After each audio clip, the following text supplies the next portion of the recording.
មនុស្សច្រើនណាពេលតាមម៉ូតអូយជួយសិនមនុស្សពេលតាមម៉ូតអូត្រៀម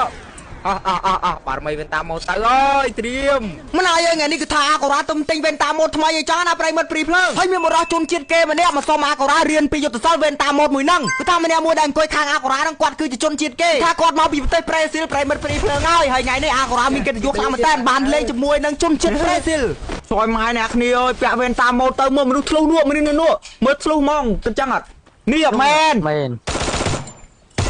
អូនុកស្មាប្រហើយប្រិមិត្តព្រីភ្លើងយើងចង់ដឹងអត់ថាជនជាតិប្រេស៊ីលម្នាក់ហ្នឹងឈ្មោះអីគេគឺគាត់ជាតារាល្បីអ្នកគ្នាគឺគាត់ឈ្មោះថា Marichal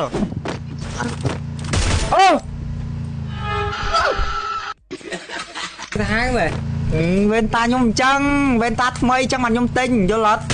ហើយប្រោជនជាតិប្រេស៊ីលម្នាក់ហ្នឹងគឺថាគាត់អត់ចេះនិយាយខ្មែរប្រិមិត្តព្រីភ្លើងដោយសារតែអាកូរ៉ាបរៀនទៅគាត់ចេះនិយាយតិចអូយអូវេនតាកណ្ដាលស្គុកជិនណាមភូមិឈីវខនៅខាងមុខមានមនុស្សច្រើនណាស់សូមឲ្យខ្ញុំ teleport ទៅភ្លាមអើយមកហើយវ៉ាវ Oh my god អូម៉ូត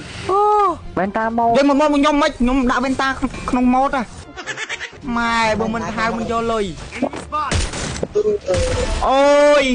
ជាត្រីងយថ្ងៃទី21ខាងមុខនេះថា event skin តកនេះគឺនឹងចាញ់មកអ្នកគ្នាអញ្ចឹងមើលអ្នកគ្នាដឹងថាដាក់ពេជ្រនៅកន្លែងណាមានតម្លៃធូរថ្លៃជាមួយនឹងសេវាកម្មដាក់ភ្លាមបានភ្លាមអ្នកគ្នាកុំភ្លេចជាមួយនឹង PNT ដែលមិន store ចាំអាកូរ៉ាដាក់ page គាត់ឲ្យនៅខាងក្រោម comment ហើយបើសិនជាអ្នកគ្នាចង់ទិញលក់ hero អ្នកគ្នាអាចតាក់ទងទៅ page ពូស៊ីនចាំអាកូរ៉ាដាក់ page គាត់ឲ្យនៅខាងក្រោម comment ដូចគ្នា